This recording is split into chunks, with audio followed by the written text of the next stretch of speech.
Topic name is public sector. Public sector means government sector.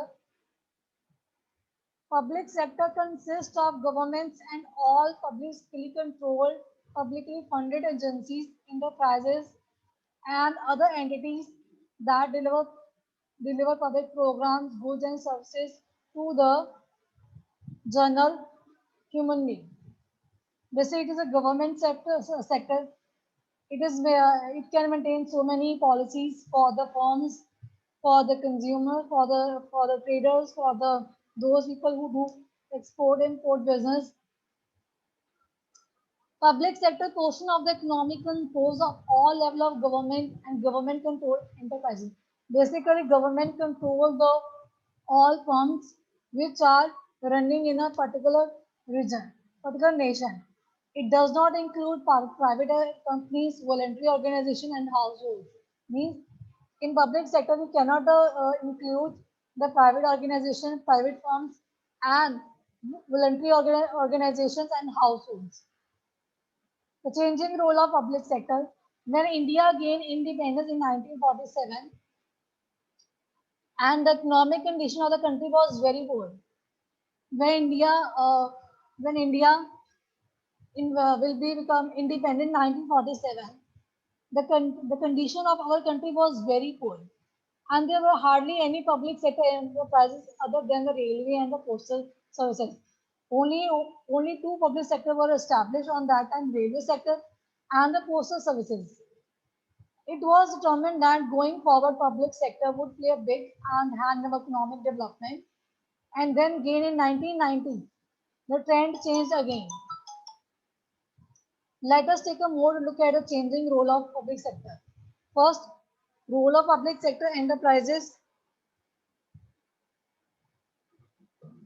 full employment generation. Full employment is the most cherished goal of economic policy of the government. Government of India and state government are making contribution to employment generation both directly and indirectly.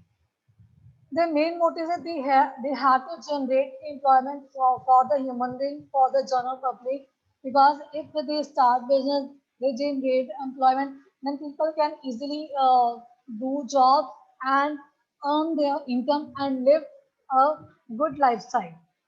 Indirect employment generation is through public investments and anti-employment unemployment program. They start two type of employment: direct employment and indirect. Direct means when government will introduce some government test and people fill the test, and when they clear they get a job.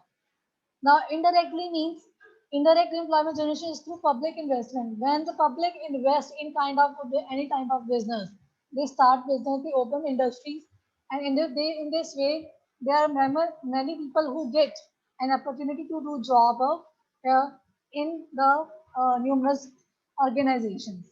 This is anti-unemployment program. Next, contribution to capital formation. These industries require huge capital investment and involve long gestation. Means the next main motive of this is they have to improve our country condition. They have to invest some money to the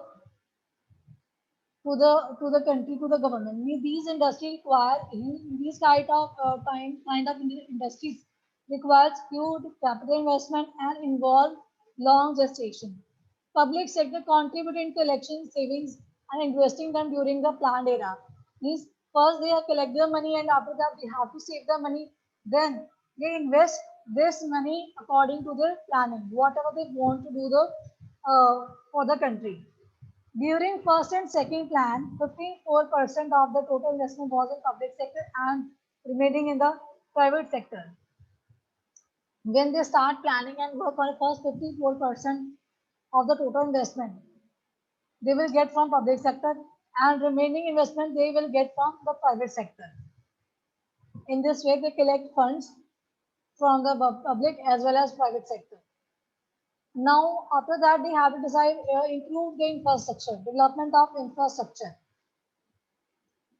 The development of infrastructure is a prerequisite for industrialization in any country. In the pre-independence period, basic infrastructure was not developed, and therefore industrialization progressed at a very slow pace. Means early times our roads were not built. Means there was only we can see there was only clay on the land, mud on the land. The process of industrialization cannot be sustained without adequate transportation, communication facility, fuel and energy, basic and heavy industries. At first, they have to build the road. After that, they have to improve their transportation, communication, fuel, energy, basic and heavy industries. So they from where they get these things. If industries are built and the, first they export the things and then they can use these kind of resources, and in this way our country will be developing day by day. The private sector did not show any initiative to invest in heavy industry to order it in any matter, but the private sector don't want to take any initiative to invest in money in these kind of industries, and they do not help of the nation. They did not have trained personnel and finance to immediately establish heavy industry, which was a requirement of the money, because heavy industry also want money. So that's why they cannot help to the public sector, to these kind of nations. Then regional balance. The government is responsible for developing all regions and states in a balanced way and removing regional disparities. Most of the industrial progress was limited to a few areas like the port towns and the pre-independent. Means there are some areas those who are developing uh, very slowly. After 1951, the government laid out its 5-year plans. After 1951, the government made 5-year plan, and the particular attention would be paid to those regions which were lagging behind the public sector industries were deliberately set up. They have to find out those. They have to focus on those regions which in which area they do not directly contact to the public sector. So they have to focus on they want to set up the public industries in which they do not, in this area don't have any business, do not have any enterprise, do not have any kind of business. So they want to establish the, like rural area, they want to establish the rural areas. Next is public sector reforms. The public sector policy followed by the government at present, including this investment program, were launched after the new industry policy of 1991. When the new industry policy was developed in 1991, but after the government, including some this investment programs, and they have to there are some public sector policies which was followed by the government. At present, the new industry policy, which acts as core policy behind economic reforms, has brought existing extensive changes in the working of public sector undertakings. When this policy was developed, there will be some changes in the working of public sector undertakings. Maybe the changes in rules and regulations, maybe the policy will be changed, maybe according to their country, they have to changing in this sector. First of all, the public sector policy of the 1991 industrial policy has identified strategic areas and non-strategic areas for the public sector. First, they have to, this policy first identified which areas are more strategic and which areas are not non-strategic. The government decided to concentrate only on the strategic areas sector by withdrawing the public sector from most of the non-strategic. First, they have to focus on the strategic areas. They have to identify these areas and start work on them. Then adding efficiency and imposing competitive business practices become the main solution to control the losses of PSUs. Means they have to add some efficiency in these areas, and some they want to generate our business will be very competitive and across this competitive area. Basically, the main solution of control these losses to other PSUs. public sector undertakings. The following are the main form were measures introduced for the PSU as part of 1990 industry policy. This is the main part of the industry policies, and after that they have made some measures which is introduced by the this policy. The public sector will focus on strategic, high-tech, and essential infrastructure areas. Means they have focused on the strategic, high technical area, and those area infrastructure was very developed. They have to focus on these areas. PSUs basically which are chronically sick has to be considered for reconstruction. Means this area also need to be reconstructed. This area is also very weak. To encourage the resource mobilization in PSUs, a part of the shareholding of the PSU will be given to the mutual funds, financial institutions, general public, and to the workers. Often this is described as this investment policy. These are the disinvestment policies, and PSU generate money from the mutual funds, from the financial institutions and general public, and those workers who want to invest in this. Board of PSUs will be made more professional, given more power. Means those people who are involved, those bodies who are in this concept, they are more expert and they have more powers. This management will be given autonomy, and for this the government will sign memorandum of understanding with the PSU boards. Means this is autonomous. Autonomous means when the every organization, every body have take decision accordingly. Means they can do changes in the organ accordingly. They whatever the order give to the employee and to the staff member to the country, it is a duty of every citizen. They have to follow the rules and regulations of the PSU board. So this government will sign a memorandum of understanding with the PSU boards. Next, following are the main relevance areas to be engaged by the public sector under the 1991 industrial policies. Means there are some main importance areas which to be engaged. Public sector want these areas will be engaged in our policies. First, essential infrastructure goods and services, exploration and exploitation of oil and mineral resources, technology developments, and building of manufacturing capabilities in areas which are crucial in the long-term development of the economy and where private sector investment is inadequate. Manufacture of the products where strategic consideration predominate, such as defense equipment. These kind of areas and these kind of things they want to focus on and they want to develop more, because it is really important. If they are developing, and automatically our country will be growing. The next topic is technological environment. First, what is technological environment? Technological environment means the development in the field of technology which affects the business by new inventions or production and other improvements in techniques to perform their business work. Their main motive is they have want to, if they adapt new technology, definitely our business will be growing very fastly, and they use some techniques, and in this way their work will be very easy, and the business can easily perform with the help of technology. Technology environment consists of external factors in technology that impact business into operation. Basically, the external factors mean competitors, workers, supplier, customer, clients, and whatever the changes in our environment, culture, tradition, custom, these kind of things directly have great impact on the business.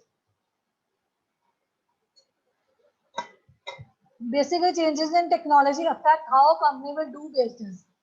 If there are some new inventions, new machines come in the marketing, and definitely it affects the business. And the technology will guide you, people will tell you actually how the company will do business with the help of this particular machines, particular machinery. There are some examples of technological changes are seen in aviation, electronics, energy, communication, consumer goods and industry, optics, medicine. Manufacturing means in every kind of business, technology will be used. Next, business and technology significance. Technology and business are practically inseparable today. Technology and business both are different. Technology means they are something now those people, researcher, engineer, do some inventions, make some product for the industries, for the humans, and business means businessmen use these technology in a industry, in a factory to our work will be easier as they complete the task in a short time. Without technology computers, the routine business function that are the backbone of the organization would be very slow. If there is no technology, then how can I get education?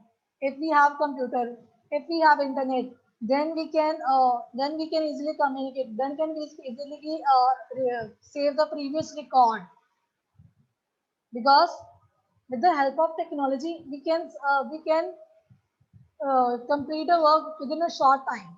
If there is no technology, then we will prepare notes by handwritten and then we will send you WhatsApp, then by calling it. It is a very long process. Means our growth will be declining if there is no technology. If there is technology, then our country will be growing very fast. Now benefits. It decreases the time it takes to it decreases the time it takes to perform a task. While we perform any kind of work, within a short time we can complete the task and increase the volume of information that can be processed. It has the ability to take on multiple tasks at once. Within a short time we can do multiple tasks. For example, if I use laptop if I my laptop is connected to the internet, I have internet with the Wi-Fi internet. First, when side by side, I also prepare my notes and I also listen to music on the YouTube. Means in this way, multitask, we can do two tasks in a single time. The low acquisition cost, along with the efficiency and precision of technology, make the benefits of using it in business undoubted. If our with the help of technology, our efficiency will be improved and it can provide numerous benefits to so many organizations. So business can't survive, business can't run without the technology. Technology has forced businessmen to remain flexible, adapting their operations to newer and better technological advances.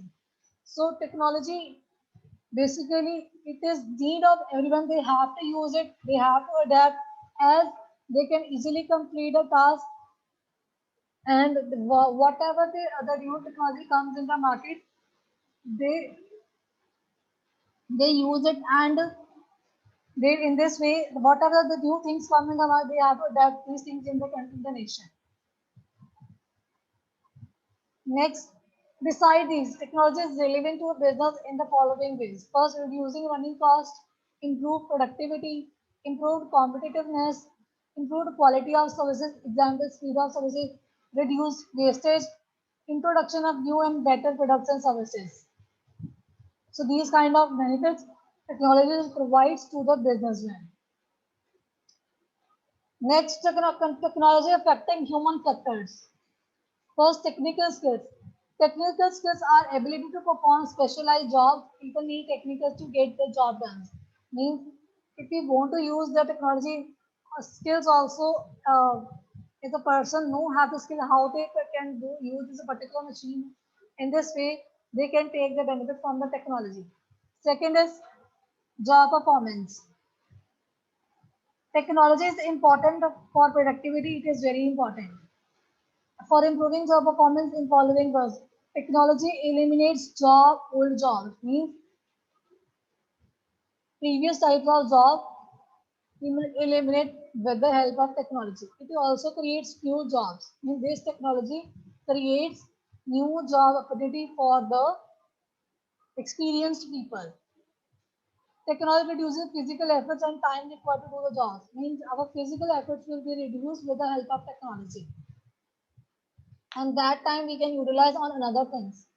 Technology has facilitated virtual offices based on information technology. Means this technology has the main office, and from this office we can get information relating to the any type of technology. Third one is motivation.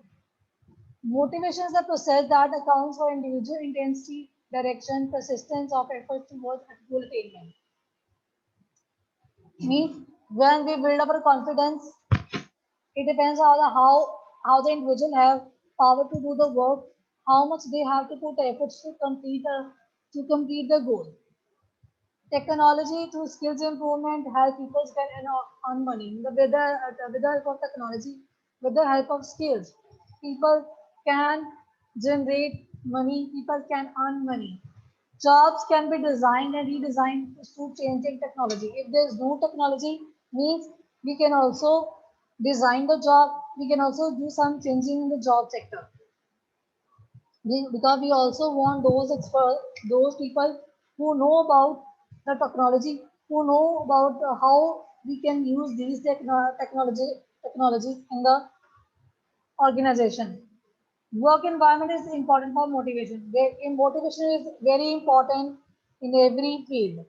If you are in school, if you are in job, if you are left at home, without motivation, we can't complete the some part. Sometimes we feel demotivated because we are failed several times. So with the help of motivation, again we start the work, try, and one day definitely we will achieve a success. Next was learning. Learning and enduring change in behavior handling of technology helps people to learn. Learning is life-ending process. Every stage of life, every day we learn something. Our behavior will be changed when we learn something, when we adapt to things, and our nature behavior will be changing because due to advancement in our notion, and technology helps to people to learn. Technology want people learn more, explore more in the nation. Next, decision making. Decision making is choosing from our alternatives to solve problems. At technology aid decision making by a manager. Basically, when we face any kind of problem, means we have five solution of this particular problem, but we will select only one. And sometimes technology will help the manager with the help of technology they can easily decide the exact solution of this particular problem. Next point is communication. Communication is the transfer of information and understanding of feeling from one person to another. Basically, we have to convey our idea, exchange our feeling, emotions, tasks to the working environment. Those people who are working in the organization. Basically, we have to transfer the information from one person to another. Environment technology is a big source of environment pollution that adversely impacts people's life. Technology is needed to control pollution. Means now there are so many technology which are already in the country and people use it, but there are some technology which pollute the environment and pollution will give birth to many health diseases. So some people can't come out of these diseases and they suffer. So we have to also uh, do invention something which control the pollution and many people save their life. Next, social change. Technology changes social life and patterns of life. Definitely, technology has great impact on individual lifestyle. They can change the lifestyle of the people. It can improve population, create new jobs, and change social relations. Population will be increased, job opportunity will be increased, and our social relation will be changed with the help of due to the advancement of technology. Thank you.